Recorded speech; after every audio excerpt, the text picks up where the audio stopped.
बळीराजा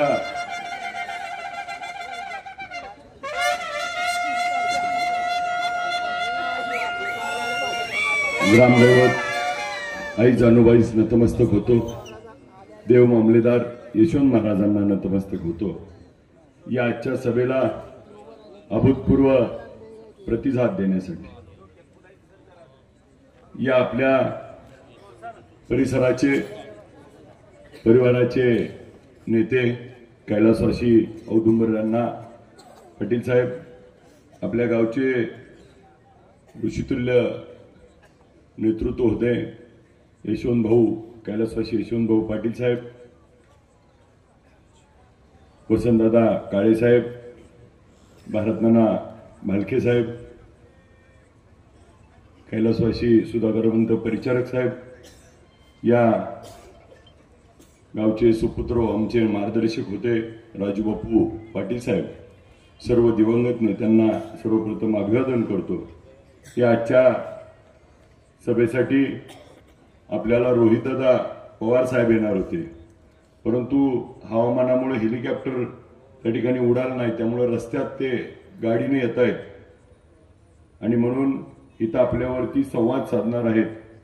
या सभेसाठी उपस्थित असलेले ज्येष्ठ नेते साईनाथ भाऊ अभंगराव, मधुकराबा नाईकनवरे, मारुतीभाऊ तळेकर, महादेवजी पाटील, पी पाटील सर, राजाभाऊजी मस्के, अनंतराव पाटील, नितीन बापू कापसे, सुवर्णताई शिवपूजे, आबासाहेब डॉक्टर आबासाहेब रणदिवे, डॉक्टर खपाले, शहाजानबाई, शिवाजीभाऊ साळुंके, मोहनभाऊ, मारुतीभाऊ, भारताबा पाटील, भारतनाना पाटील, देवानंद अण्णा गुंड पाटील, शिवसेनेचे रणजितजी बागल, पुरोगामी संघर्ष परिषदेचे सर्व नेते, आमचे सहकारी मित्र नगरसेवक आदित्यजी फट्टेपूरकर साहेब, डॉक्टर गोडसे साहेब, हनुमंतनाना पवार, अरुणजी तोडकर, प्रमोदनीताई लांडगेताई, विजयजी भगत साहेब, माऊली भाऊ जवळेकर, जीवराजी चव्हाण, मारुतीभाऊ पोरे, शिवाजी काका पाटील, शिवाजी भाऊ साळुंके, पंढरनाथ लामकाने, भिकूदादा ननवरे, रघुनाथजी जगताप, अशोकजी शिंगटे, आप्पासाहेब चव्हाण, अण्णा महाराज भुसनर, शरदजी भिंगारे, नानासाहेब कांबळे, रामनाना वाघ, मंगळकर साहेब, Nitinji Nagane, Annasaheb Maharaj Bhusnar, advocate doctor औदुंबरजी Talekar, Ajayji Jadhav, advocate Nitinji खटके साहेब, शहाजी पाटील सुगाव, तुकारामजी मस्के सर, महादेव महेश काका खटके, सुभाषदादा तळेकर, भारतबापू कोरके, भास्कराबा तळेकर, संजीव भाऊ तळेकर, ज्यांनी आता आपल्याला दमदार असं मार्गदर्शन केलं ते माझे सहकारी मित्र महादेवजी तळेकर सर, व आता सर्वांचीच माफी मागून सुरेशभाई, या सर्वच वडीलधारी ज्येष्ठ माझ्या माता मायमाऊली, सर्व अनिता तैताड, सर्वच उपस्थित, समोर बसलेली मायबाप जनता आणि ज्यांच्यामुळं हा अभिजित पाटील घडतोय ते समोर बसलेले माझे सर्व मतदार राजा,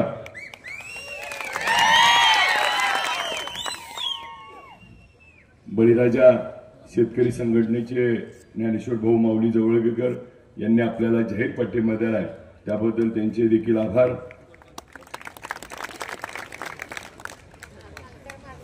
या देशामध्ये शरदचंद्र पवार साहेबांच्या नेतृत्वाखाली महाविकास आघाडीचं सरकार यावं म्हणून शिवसेना उद्धव बाळासाहेब ठाकरे साहेब, काँग्रेस राहुल गांधी साहेब, आम आदमी पार्टी, आरपीआय, गवई गट, संभाजी ब्रिगेड व मित्र पक्षातील सर्व घटक पक्ष या राज्यामध्ये परिवर्तनाची नांदी करून पुन्हा एकदा या महाराष्ट्रामध्ये शेतकऱ्याचं, दीनदलिताचं, सामान्यांचं, कष्टकऱ्याचं, बहुजन समाजाचं, स्वराज्याचं संकल्पित राज्य यावं म्हणून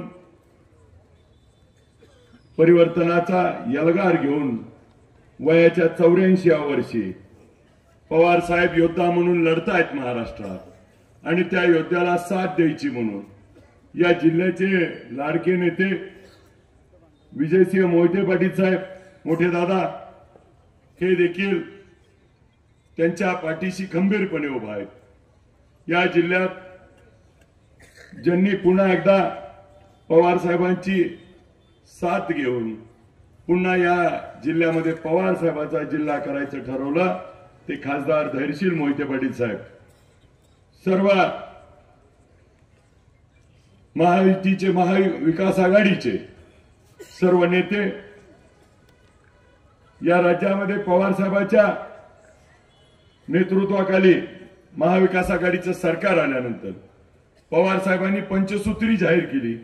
या पंचसूत्रीमध्ये ज्या माझ्या बहिणींना 1500 रुपये मिळत होते त्यांना आता पुढच्या काळामध्ये आपलं महाविकास आघाडी सरकार आल्यावर 3000 रुपये देण्याची भूमिका पवार साहेबांनी घेतली. एसटीचा मोफत 100% प्रवास माझ्या मायमाऊलींना देण्याचं ठरवलंय. त्याचबरोबर माझा शेतकरी केंद्रातलं सरकार काही शेतकऱ्याच्या बाजूने नाही. शेतकऱ्याचा सोयाबीनला भाव नाही, कपाशीला भाव नाही, दुधाला भाव नाही. शेतकरी अडचणीत आहे.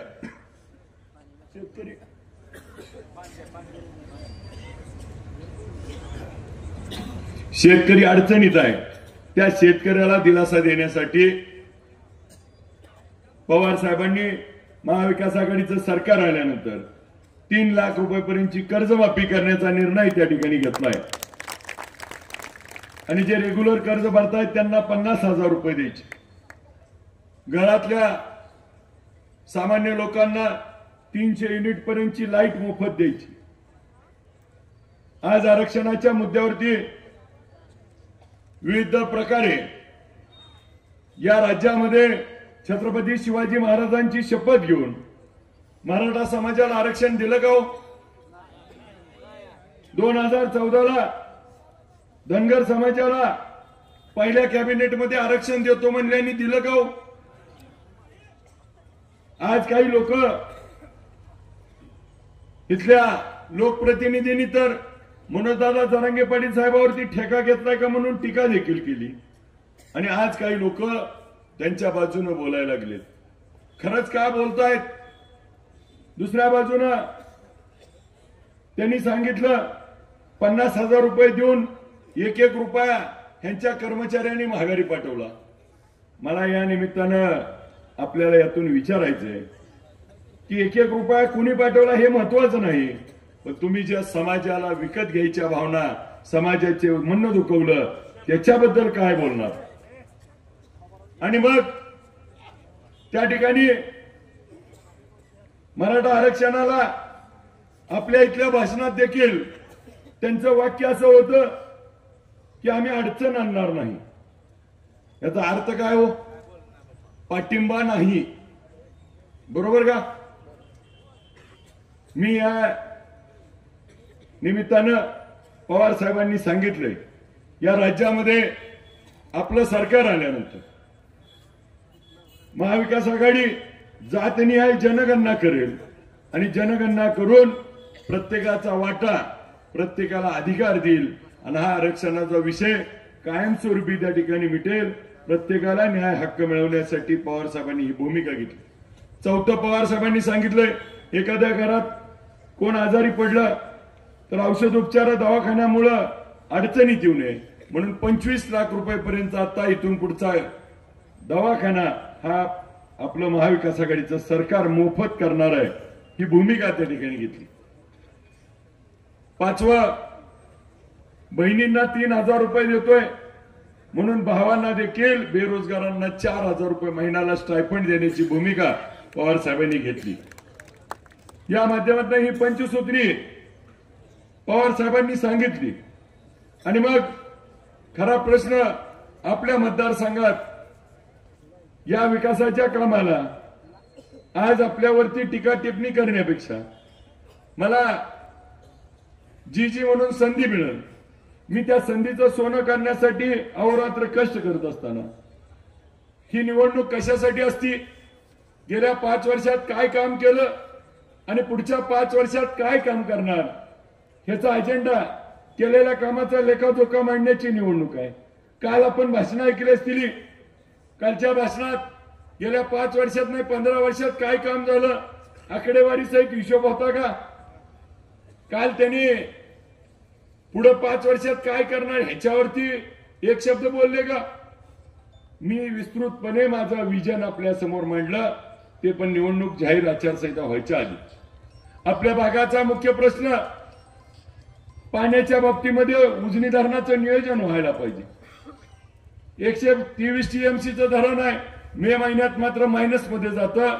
त्याचं नियोजन होऊन सगळ्या नदीकाठच्या शेतकऱ्याला त्या ठिकाणी मोठे बॅरिकेड करून 20 ते 22 टीएमसी पाणी त्या ठिकाणी अतिरिक्त साठवावं लागेल. सीना नदीत देखील 4 ते 5 टीएमसी पाणी साठेल आणि अतिरिक्त पाणी होऊन शेवटच्या शेतकऱ्याला जे आज त्रास होतोय शेवटच्या पाळीला, तो त्रास थांबवण्यासाठी वाहून जाणारं पाणी आता आपल्याला थांबवावं लागणार आहे. या अशा विषयावरती विवेचन होणं महत्वाचं आहे. केळी संशोधन केंद्र आपल्या भागात झालं पाहिजे, निर्यात करण्यासाठी ड्रायपोर्ट झालं पाहिजे. जुजबी स्वतःची कंपनी किंवा पुतण्याची कंपनी नाही, तर सरकारच्या वतीनं ती मोठ्या प्रमाणात त्या ठिकाणी योजना झाली पाहिजे. मला अधिकीचं बोलत असताना मग माढा मतदारसंघामध्ये छत्रपती शिवाजी महाराजांचा अश्वारूढ पुतळा नाही हे देखील मी बोलल्यानंतर त्यांनी सांगितलं की तुम्ही कागदपत्र आणा, आम्ही निधी देऊ. मग लोकप्रतिनिधीचं काम काय हो? माझी विनंती आहे की त्या ठिकाणी छत्रपती शिवाजी महाराज हे श्रद्धास्थान आहे. छत्रपती शिवाजी महाराजांची स्मारक, डॉक्टर बाबासाहेब आंबेडकरांचं स्मारक, अण्णाभाऊ साठेंचं स्मारक, महात्मा ज्योतिबा फुलेंचं, आमच्या सावित्रीमाईंचं, अहिल्यादेवी होळकरांचं, ही स्मारकं आमच्यासाठी ऊर्जा स्थान आहेत. ही ऊर्जा स्थानं आम्हाला निर्माण करून पुढच्या पिढीला आता प्रबोधनाची गरज आहे आणि ती पुढच्या काळात करायची असेल तर आपल्याला त्या ठिकाणी ही ऊर्जा स्थानं निर्माण करावी लागतील. मी या निमित्तानं आपल्याला करकम असेल, टेंभुर्णी असेल, मोडलीम असेल, माढा असेल आणि आपल्या भोश्यात देखील छत्रपती शिवाजी महाराजांचं स्मारक करण्याच्या बाबतीत पुढच्या काळामध्ये आम्ही प्रयत्न करून दाखवूया. त्या ठिकाणी टीका टिप्पणीपेक्षा समोरच्या उमेदवारांनी काय सांगितलं, विठ्ठल कारखान्यावर एवढं कर्ज आहे, 800 कोटी झालं, 500 कोटी झालं. अहो तो विषयच नाही निवडणुकीचा. तुम्हाला काय फेडायला यायचंय का? बरं, ज्याच्या समोर बसून बोलताय त्यांनीच केलंय आणि मला सांगताय. मला गोडच कळत नाही. काही जण लोक सांगतात कारखान्याला आम्ही भाव जास्त दिला म्हणले, मग 2500 जाहीर केला कशासाठी? 2500 जाहीर केला ज्यावेळेस विठ्ठल कारखान्याने दराची स्पर्धा लावली त्यावेळेस दर दिला का नाही हो? नाहीतर देत होती का? मागच्या काळात का दिला नाही? आणि मला सांगते ती विठ्ठल कारखान्याला 43 कोटी तोटा आहे आणि बँकेला हप्ता भरला नाही. अहो पण मला एक म्हणायचंय साहेब, ही निवडणूक ही विठ्ठल कारखान्याची नाही हो. विठ्ठल कारखाने निवडणुकीत तुम्ही विरोधच केलाय. अजून एकदा या, अडचण ती नाही. आमची उमेदवाराला म्हणणं आहे की तुम्ही माढा मतदारसंघात काय करणार हे सांगा. आज इथून शेवट्याला जायला रस्ता कसा हो? पिहाला काय परिस्थिती आहे? नांदुऱ्याला रस्ता केला का 15 वर्षात? आज कोणचं गाव सांगा बरं रस्ता केलाय? आणि मग एक ठिकाणी व्हायला सांगितलं 450 कोटीचा निधी आणलाय. मी म्हणलो सोन्याचा रस्ता बिस्ता केलाय काही उकरून बघायला. 450 कोटी व्हायात आलाय ग. जाधववाडीला रस्ता नाही, बारडीला तीच अवस्था आहे, खरातवाडीची तीच अवस्था आहे. रस्ता म्हणून कुठला केलाय हो? 15 वर्षामध्ये आज कोणत्याही बाबतीत त्या ठिकाणी योग्य पद्धतीने आपल्याला न्याय मिळाला नाही. दुसऱ्या बाबतीत मला खेदानं वाटतं की समोरची लोक प्रचार वेगळ्या दिशेने नेत आहेत. माझी सर्वांना विनंती आहे, ही निवडणूक माझी बबनदादा शिंदे साहेबांविरुद्ध नाही, ते आदरणीय आहेत, त्यांच्यावर एक शब्द बोलत नाही, बोलणार नाही. माझी निवडणूक ही समाधान काळे साहेबांच्या विरोधात नाही, माझी निवडणूक गणेशदादा पाटील साहेबांच्या विरोधात नाही, माझी निवडणूक रणजित सिंह शिंदेच्या विरोधात आहे.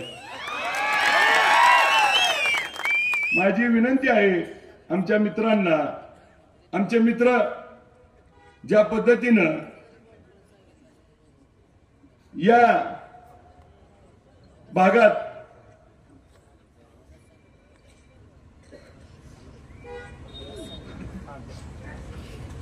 आपल्या सर्वांचे नेते रोहितदादा पवार साहेब आपल्याशी संपर्क बोलणार आहेत आणि आपण ऐकावं नंतर मी आपल्याशी संवाद साधेन. दादा नमस्कार, बोला. नमस्कार, मी रोहित पवार बोलतोय. तर तुमच्यापाशी मला पोहोचायचं होतं, सभा होत्या आणि त्या सभेमध्ये जाता जाता थोडा उशीर झाला, पण तरी सुद्धा मी महाड येतोय. पण तुमच्या आपल्या या भोसे या गावामध्ये मला येता येणार नाही. खरं तर हे गाव आदरणीय पवार साहेबांसाठी आणि आमच्या कुटुंबासाठी अतिशय महत्वाचं या भागाचे भाग्यविधाते आदरणीय कैलासवासी यशवंतभाऊ पाटील हे आदरणीय पवार साहेबांच्या फार जवळ होते. म्हणजे साहेबांवर त्यांचं इतकं प्रेम होतं आणि साहेबांचं त्यांचं इतकं प्रेम होतं की साहेब कधी कधी माड्याबद्दल जेव्हा बोलतात, त्या भागाबद्दल जेव्हा बोलतात, तेव्हा भाऊंचा उल्लेख केल्याशिवाय पवार साहेब कधीही बोलत नाहीत. एवढं प्रेम आणि विश्वास आदरणीय पवार साहेबांचा त्यांच्यावर होता. आणि भाऊंनी सुद्धा शेवटच्या श्वासापर्यंत पवार साहेबांची साथ ही सोडली नाही. तसंच आदरणीय राजू बापू पाटील सुद्धा आदरणीय पवार साहेबांबरोबर ते राहिलेत आणि पवार साहेबांसाठीच ते शेवटपर्यंत तिथं लढत राहिले. दुर्दैवाने करोनाच्या काळामध्ये आपल्या बापू आपल्याला सोडून गेले.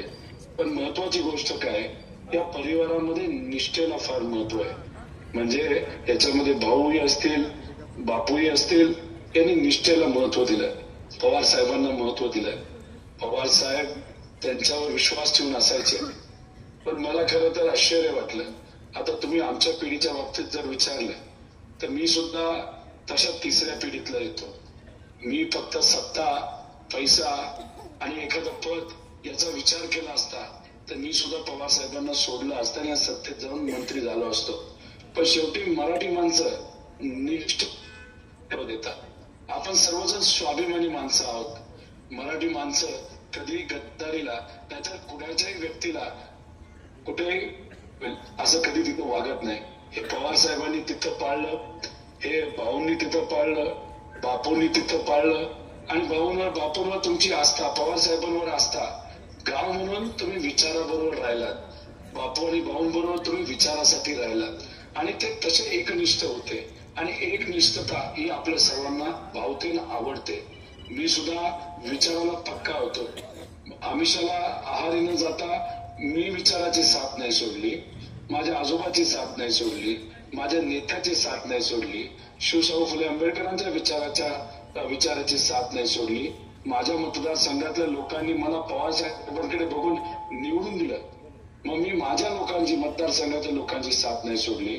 खरं तर माझी अपेक्षा होती की पाटील कुटुंबातली जी पुढची पिढी आहे ते सुद्धा कुठेतरी निष्ठेला पक्के राहतील, आदरणीय पवार साहेबांबरोबर राहतील, विचाराबरोबर राहतील. थोडस वाईट वाटतंय, खरंच हृदयाला वेदना होत आहेत. पवार साहेबांना ही गोष्ट जर कळाली त्यांना सुद्धा खरं तर विश्वास बसणार नाही. मला तर एक विनंती करायची, ठीक आहे काल पाठिंबा दिला असला तरी अजून वेळ गेलेली नाही. एकदा भाऊंचा आज रात्री नाही तर उद्यापर्यंत तिथं परत एकदा पाठिंबा अभिजित धनंजय पाटील हे आपले जे उमेदवार आहेत, पवार साहेबांचे उमेदवार आहेत, त्यांना तिथं द्यावा. पण ही विनंती करून सुद्धा जर ऐकलं नाही तर मग मी मायबाप जनतेला विनंती करतो की शेवटी निर्णय तुम्हाला घ्यायचा आहे. प्रत्येक व्यक्तीला जे काही मतदानाचा अधिकार आहे तो तुमचा आहे आणि तुम्ही सर्वजण, आपण सर्वजण स्वाभिमानी आहोत.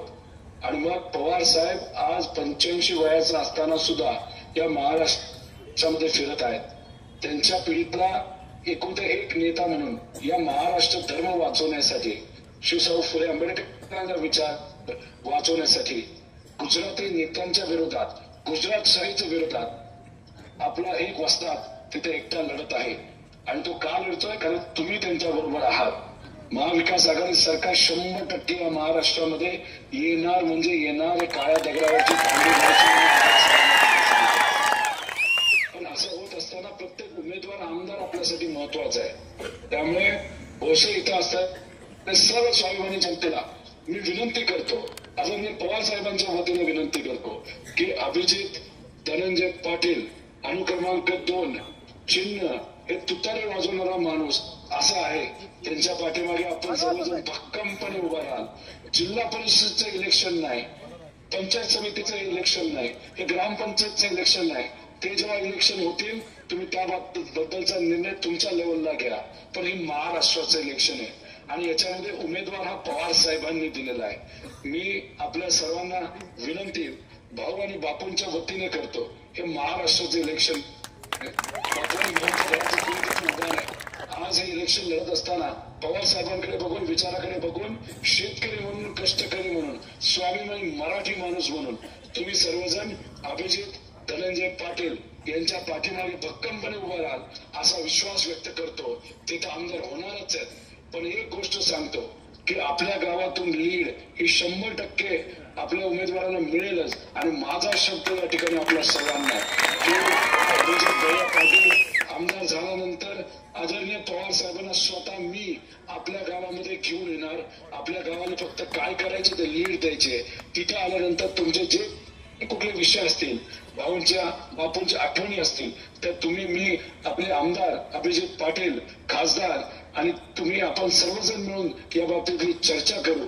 एवढंच या ठिकाणी आपल्या सर्वांना शब्द देतो. विकास कामं ह्या सगळ्या गोष्टी आहेतच. भाजप सरकार शेतकऱ्यांना कसं हिनवतंय हे तुम्हाला सर्वांना तिथं माहिती आहे. मराठा समाज, ओबीसी समाज, आदिवासी समाज, धनगर समाज यांना फक्त खेळवत ठेवलंय हेही तुम्हाला तिथं माहिती आहे. पण स्वाभिमानाच्या लढाईमध्ये पवार साहेबांबरोबर राहावं, तुम्ही राहाल असा विश्वास व्यक्त करतो. आणि भोसे या गावातून आपल्या उमेदवाराला खूप जबरदस्त लीड त्या ठिकाणी द्याल असा विश्वास व्यक्त करतो. आपल्या सगळ्यांचा संदेश देतो. तिथे उपस्थित असणाऱ्या सर्व स्वाभिमानी मतदारांना मी विनंती करतो, पवार साहेबांना मी आश्वासित करू का भोसे गावाच्या वतीने? 100% करू का? पवार साहेबांना सांगू का या महाराष्ट्राचे भूमिपुत्र, या महाराष्ट्राचे स्वाभिमानी नागरिक, भाऊंचे, बापूंचे खंदे समर्थक आदरणीय पवार साहेबांबरोबर 100% आहात. आणि भोसे या गावातून 100% लीड पवार साहेबांच्या पक्षाला तुम्ही द्याल. शब्द तुमच्या सर्वांच्या वतीने आदरणीय पवार साहेबांना मी देतो असा शब्द इथं देऊन मी थांबतो. जय हिंद, जय महाराष्ट्र, रामकृष्ण हरी. धन्यवाद दादा, धन्यवाद.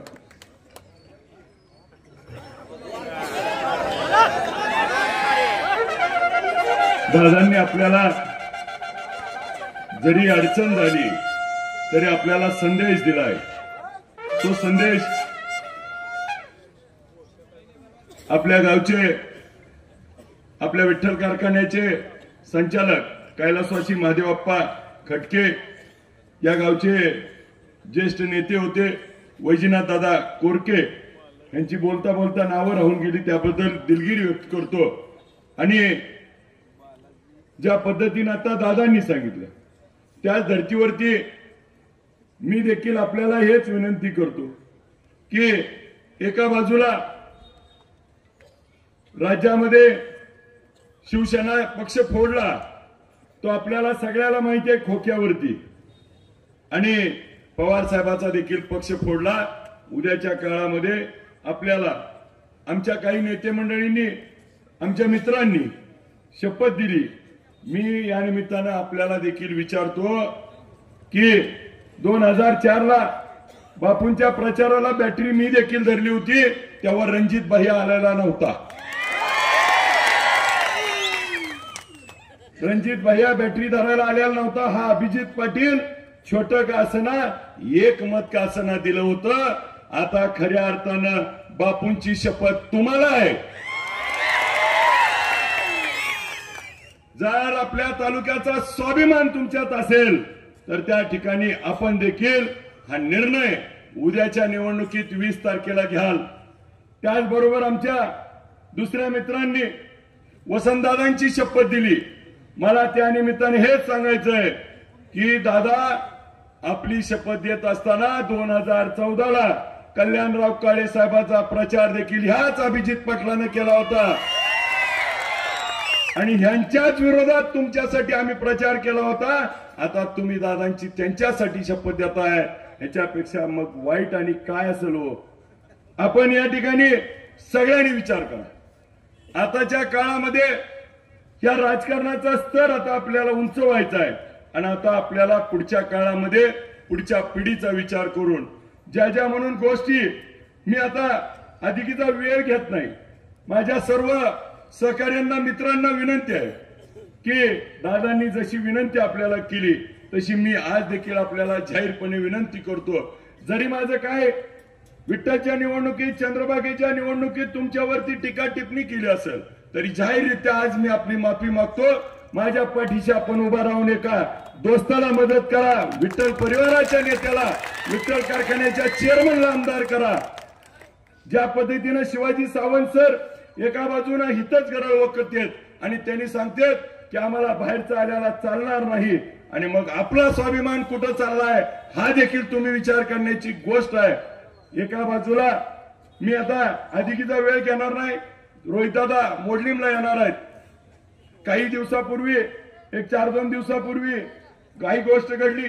त्या ठिकाणी वकील साहेब उमेदवार थोडे दिवस लांब राहिला आणि माझ्या आणि दादांची इलेक्शन लावायचा बहुप्रयत्न केला परंतु उमेदवार दादा नाहीत.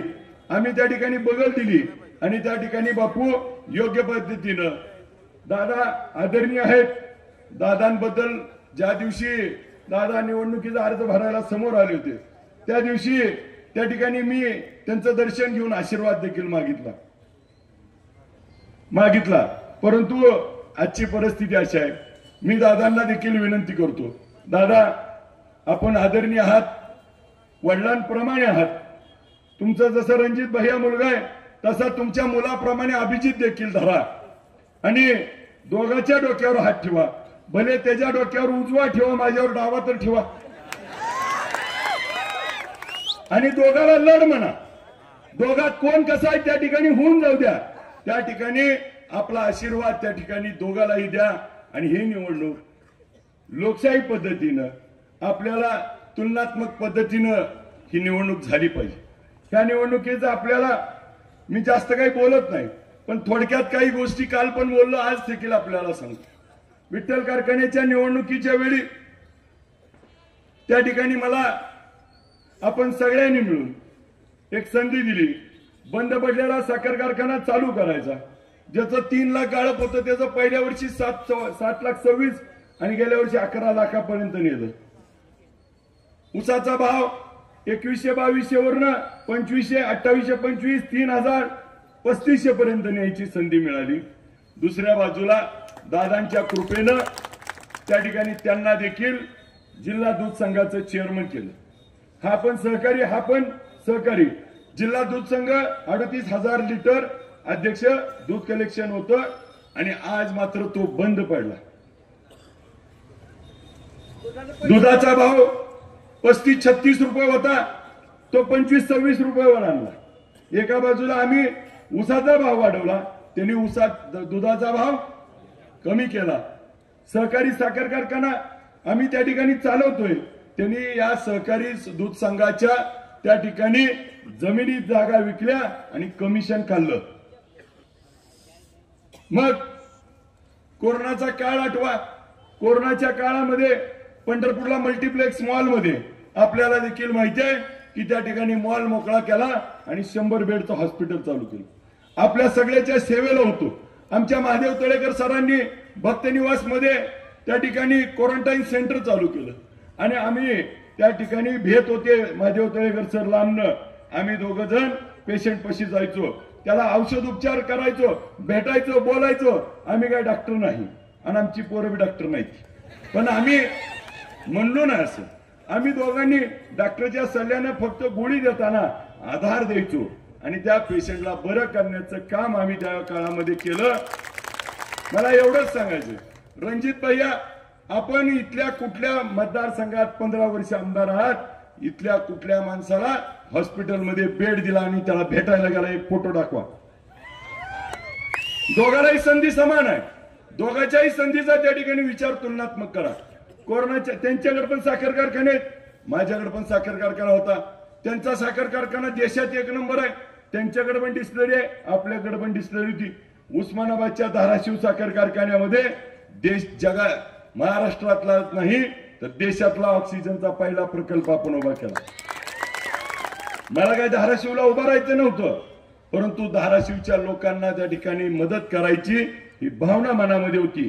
1 रुपया न घेता त्या ठिकाणी ऑक्सिजन दिला. या राज्याच्या महाराष्ट्राच्या मुख्यमंत्र्यांनी उद्धवजी बाळासाहेब ठाकरे साहेबांनी त्यावेळी मला एक शब्द वापरला. त्यावेळेस महाराष्ट्राच्या मुख्यमंत्री उद्धवजी ठाकरे साहेब म्हणले, अभिजितजी, तमाम महाराष्ट्राच्या वतीनं तुमचे आभार, याच्यापेक्षा आयुष्याला काय मोठं पाहिजे. महाराष्ट्राचा मुख्यमंत्री महाराष्ट्राच्या वतीनं आभार मानतो. कोरोना काळात केलेलं काम, तुमच्याकडे पण डिस्टिलरी होती, तुमच्याकडे पण कारखाने होते, का तुम्ही इथेनॉल बंद करून त्या ठिकाणी ऑक्सिजन चालू केलं नाही? का त्यात पैसे नव्हते म्हणून? मला समोरासमोर तुलना करायची आहे. मला या निमित्तानं हेच सांगायचं, आपला माझ्याकडचे खाजगी साखर कारखाने, त्या ठिकाणी भाऊ विठ्ठल कारखाना अडचणीत होता. आपल्या खाजगी कारखान्यावर कर्ज काढून विठ्ठल कारखान्यात पैसे टाकून तो कारखाना चालू केला. एका बाजूला खाजगीतनं आम्ही सहकारी चालवला आणि ह्यांच्या एका सहकारीतनं 4 पिल्लं झाली प्रायव्हेट. आणि हा सहकारी कारखान्यातनं 4 खाजगी कारखाने झाले आणि हा सहकारी कारखाना पण आता खाजगी केला. आणि मग एका बाजूला सहकारातनं खाजगीकरण आणि आम्ही मात्र खाजगीतनं सहकार वाचवण्याची भूमिका घेतली. आता हा मतदारांनी विचार करण्याची गोष्ट आहे. ज्यावेळेस आम्हाला विठ्ठलचा सभासद शेतकरी बिलं द्यायची होती, अडचण होती, आम्ही संचालक मंडळाच्या त्या ठिकाणी वकील साहेब आमच्या सगळ्याच्या उतार्यावर बोजे चढवले आणि आम्ही कर्ज काढून त्या ठिकाणी शेतकऱ्याची बिलं दिली. त्यांनी शेतकऱ्याच्या नावावर कर्ज काढली आणि स्वतः पैसे घेतले. त्या ठिकाणी ट्रॅक्टर मालकाच्या नावावर पैसे काढले, शेतकऱ्याच्या नावावर पैसे काढले.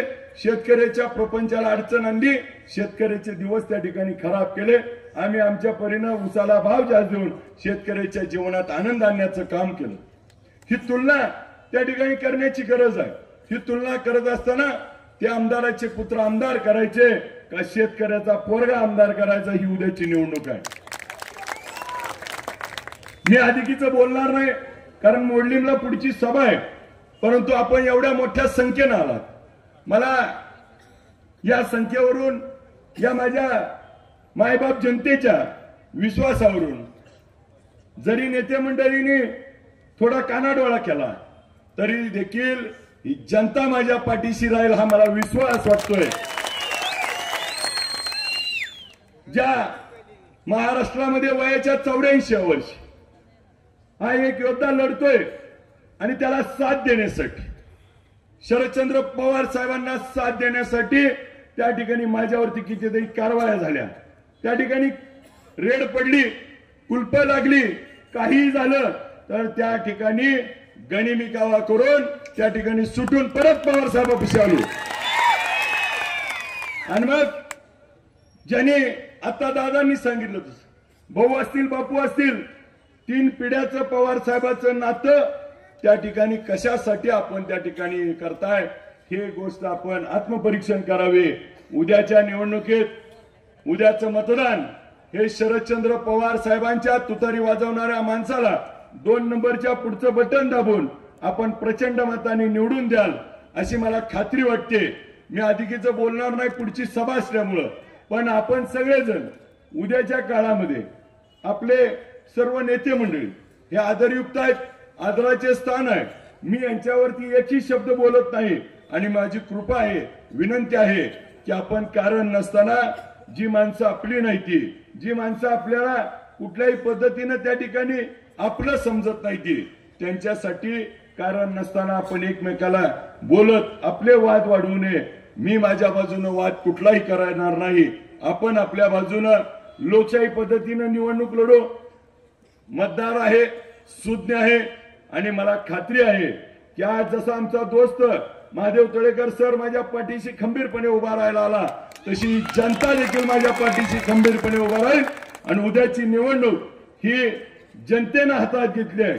ही निवडणूक अभिजित पाटलाची नाही, ही निवडणूक आता शरदचंद्र पवार साहेबांची आहे.